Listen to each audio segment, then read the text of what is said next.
Well, maybe we need to wind up on that. We move on to other stories. I know Professor Nomidamba has something to say, but we are strapped for time. But I just want to draw your attention also to the East African this week. If we may just pick it up so that I can show you the cyber story. This is on South Sudan. We've been following this particular story for you. That is the headline. So let me try and just put it up for you. Is another rebellion brewing in South Sudan that is being, a probing question being asked there.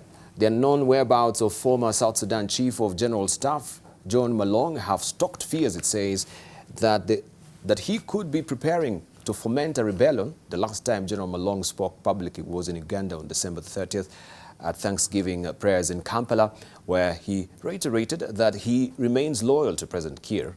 General Malong had gone to visit his family in Kampala and was to return to Kenya to continue with his treatment. He has since been placed in Kenya. He has since been placed in Kenya, or his home district as well, at Awil. President Salva Kiir now wants him to return to Juba as proof that he is not planning a rebellion. This story, we have a full report on page 10 of the East African this week. I want us to discuss this a bit, what is really happening right now. So he's been missing in action, bugbears and fears are on the ground that, yes, maybe they could be preparing for a war. Maybe the best person who's suited to the ground to start us off, I think it's you. Peter Ajak. Well, Dibal, about 1 week, week and a half ago, there was an attack on the capital, Juba. If you read, there was a recent statement that the African Union released, and also the Troika of the US, Norway, and the UK also released a statement saying that they condemned that attack and was basically being orchestrated by a gentleman called Lieutenant General Chan, who is alleged to be loyal to Paul Malong. And even in the statement, they made that allegation that that attack probably had involvement of Paul Malong. And then also tapes emerged. Tapes emerged with Paul Malong talking with some of his loyal men in Juba. They're in South Sudan, all over, basically encouraging them to attack. Now, Paul Malong has come out and said that these tapes are not genuine. They are basically concoction of his voice. Now, we don't know for a fact whether these tapes are true or whether the attack in the capital involved Paul Malong. But the reality is this. When Paul Malong left, when he was fired in Juba, that same evening he was fired, he took off with a convoy. All the way, he was trying to get to his home base of northern Barghazal. He was stopped on the way in a place called Yerul. And then negotiations happened for days for him to return to Juba. Now, when he returned to Juba, he was effectively under house arrest. And in the last week of December, in November 2017, there was almost a fight again in Juba with basically President demanding that the soldiers that are in Paul Malong compound be redeployed to their own units, and whatever weapons that the former Chief of Defense Force has be handed over, because there is a constitutional requirement. If you are removed, there are certain weapons you should have. You cannot have all these sort of weapons. Now, that led to a standoff that took a while until it was resolved. And when it was resolved, Paul Malong finally came here. Now, in the meantime, while he was in the house arrest, his daughter, we discussed it here, his daughter died in a fire here in Kenya. And he was prevented from coming here to identify his daughter because of fears that he was allowed to leave the country, he might rebel. And then, when his daughter was taken back to South Sudan, he was not allowed to go to a will to go and bury his daughter. So he has a lot of grievances that he's unhappy about. And clearly, his relationship with the head of the National Security, Internal Security Bureau, LT General Akol, is very bad. And he has been accusing Akol and people around Akol as being the one pushing him out. So the reality is this situation is very precarious. In fact, there is now a committee that has been sent, a concerned citizen committee that has been sent to come here to Nairobi to talk with Paul Malong and check whether he's truly planning to rebel or not. But what this tells you is that the situation in South Sudan continues to get worse, and the longer the country remains without peace, the more likely it is that the country will disintegrate. And whether it's Paul Malong or any other general, it seems in South Sudan, rebellion has been made profitable. If you want to advance quickly in South Sudan politics, forget about going to school or getting advanced degrees or any of these things. The best way to do it is you rebel. And even if you are illiterate, you rebel, you kill as many as you can, within a few years, you will now be made a minister, you'll be made a general. These are the people now in Juba. So Paul Malong, who is used to power and has been very close to power and now is removed, is looking at the pattern. He may be looking at the pattern that has been established where rebellion is made profitable. So it's a very dangerous situation. I hope it is false because Paul Malong is one of the people that fought for the country. He was a close ally of the president. And I don't really think that rebellion is going to solve anything in this country. In fact, rebellion is going to displace our people. It's going to kill our people. But the reality is, a lot of people are unhappy with Salva Kiir because the way in which he has governed the country has been very, very, very bad. He has failed the country in so many ways. So people want to find a ways in which either he change his behavior and he begin to actually manage the state effectively, or he leave so that others who are effective can manage the state. So this is what people should be talking about. It should be done peacefully. It's not something that people need to take up arms. We in the South Sudan Young Leaders Forum are saying the failure we face in the country now is not just only of Salva Kiir or this individual, but it's the entire generation. They created this mess, and they did not correct themselves. In fact, they took advantage of the situation to get resources, to expand their own power. Now we are saying this entire generation of political leaders need to be held accountable, and there need to be a generational exit so that an entirely new generation of leaders come to power in South Sudan. All right. And maybe just, let's hear from Erastus very briefly on South Sudan. Well, I think the expert has spoken to it very eloquently. Just to give the context. You know, when South Sudan was inaugurated as the newest state in 2011, there was a program that was not completed in the run-up to their independence. And that program had several components. There was a military program, there was also a political program, and there was governance issues also. On the military program, one of the elements that was to be accomplished was to integrate the armies, because, and also get the SPLA to be professionalized, because SPLA and the SPM, the movement and also the army were one more or less and the same thing. And because of that, because the armies were never integrated, because they were being led by various warlords or factions, you ended up with a country that is literally, you have everybody in a camp with their military base. And any trigger then creates what Peter so eloquently says, warlords who want them to rebel, they get rewarded on the negotiation table. The second aspect of it, of course, was also on the economy. You know, they inherited huge economic situation. And the international community walked away because as soon as, South Sudan was seen as coming of age, being set up as a nation, there were other issues, whether it was in that time Libya. Everybody migrated to Libya to go and look at what was happening in Libya, to go and look at what was happening in Baghdad, and forgot about South Sudan. And that's where I agree with Peter. So international community has also a responsibility. I think at the end of the day, and that's what I said last week, this problem is domestic. I call upon the youth, people that will transcend ethnic lines, people that will put the people first.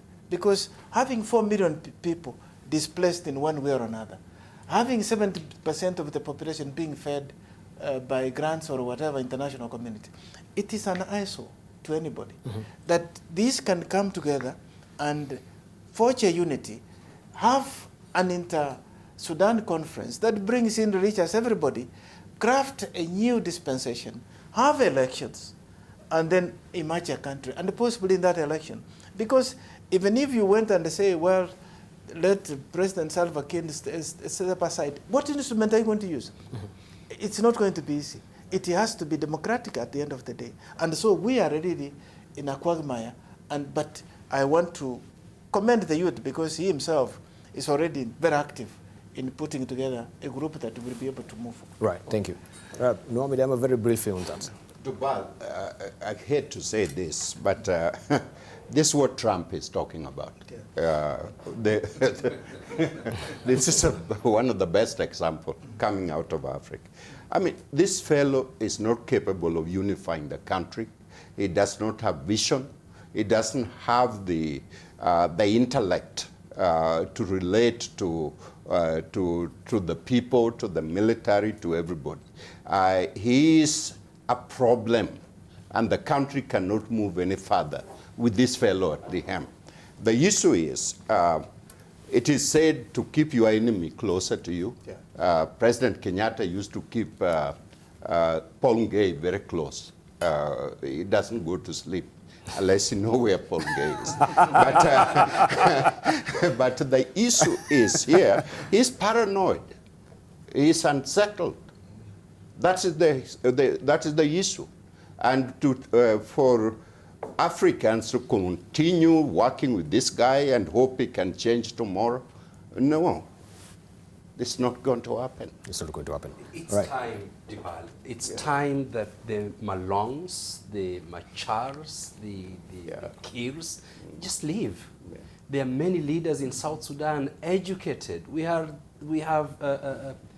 the Biara Jacks, and there are many Biara Jacks in South Sudanese who can take over the leadership in South Sudan. And we are not saying that these leaders live in disgrace. No, they can remain as advisors to the younger professional leaders who are exposed and understand what governance and statecraft is. The generational gap, generational exit that Peter is talking about, and that is contained in the document that the South Sudanese Youth League Forum that each years came out, among other very good policy points that should see South Sudan moving out of that quagmire. Is something that IGAD, Africa Union, have to take a little bit more seriously to really bring this to the attention of, they know of course, but tell them, you know, it's time to go. Thank you. Otherwise then, do they want to go in the manner that Mugabe has left? Yeah. No. Right. And of course, this situation in South Sudan is so tangled and convoluted because you're not talking about they're actually, should I say, smatterings of war here and there. Yes. You know, because we, as I'm given to understand, we have 5 civil wars unfolding within South Sudan's broader conflict. We have a war of resistance against President Kiir, Kiir's regime in the Juba by the population of the surrounding greater equatorial region. And then we have a land contest between Dinka and the Shilluk in the Upper Nile. Then we do have the Ajak.Noah war in Unity State. And then we do have also a drive to establish Dinka primacy in greater Baharel, Ghazal. And finally, the 5th one is the divisionary crisis of convenience in Lex and Jonglei that have been exploited by Kiir and his allies. So we're looking at a very complicated, tangled, convoluted sort of a war in South Sudan.